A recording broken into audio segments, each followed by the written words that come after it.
This is one of the popular drinks in all of Mexico, and it's not the margarita.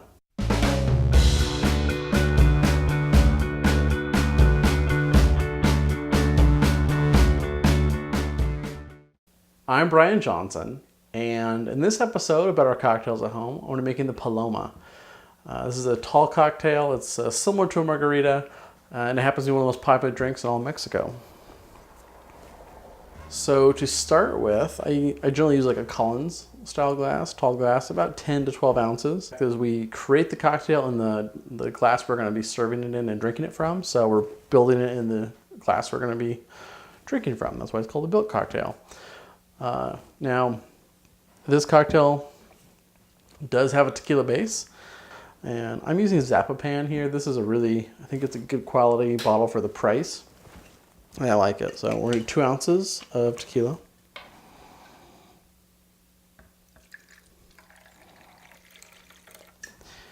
If you wanted to use a repasado here, go for it. There's no reason you can't. So a lot of flexibility.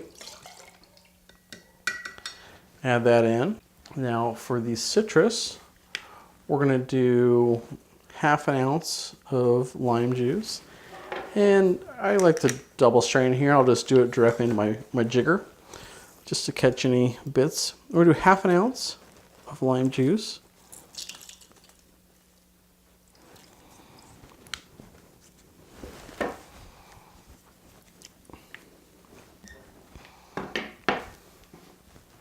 And then we're going to add that to our glass. Now at this point, I like to add my ice.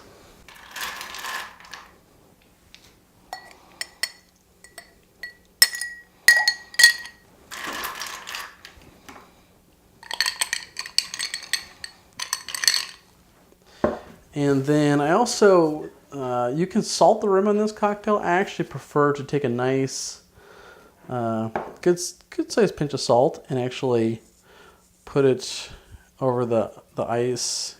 Now our last ingredient we're going to be topping with is the grapefruit soda.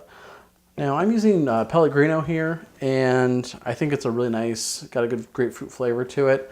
There's other brands out there for sure. I just like to kind of make sure the ingredients are good quality and they use a relatively high percentage of grapefruit juice.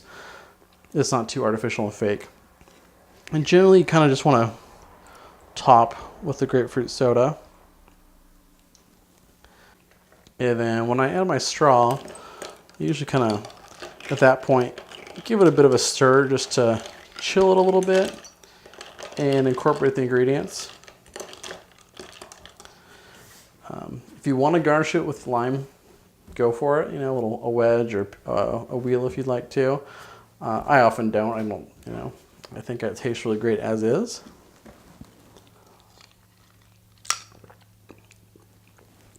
It's a really refreshing cocktail, and it is very similar to a margarita. In fact, it's got tequila, lime. It's similar in flavor, just because you get the effervescence of the grapefruit soda in there, and it's just a very kind of light, airy, flavorful cocktail. And this is an interesting thing, is because in Mexico they usually will use grapefruit soda. You could end up going to a craft cocktail bar somewhere, and they only make it with. They would never do that, and they only want to use fresh grapefruit juice, and they mix club soda in with it. You could totally do that, and it's probably going to taste a little bit different. I generally try to find a nice grapefruit soda and use that just because I think it kind of simplifies it a bit. But, if you want to get all fancy and use fresh grapefruit juice, you could totally do that. Yeah, it's unfortunate that the margarita gets all the attention it does when this is a similar cocktail, and it's just as tasty, if not probably more refreshing than a margarita, but, we'll just have to keep drinking Palomas and let other people know about it. But that's how you make the Paloma.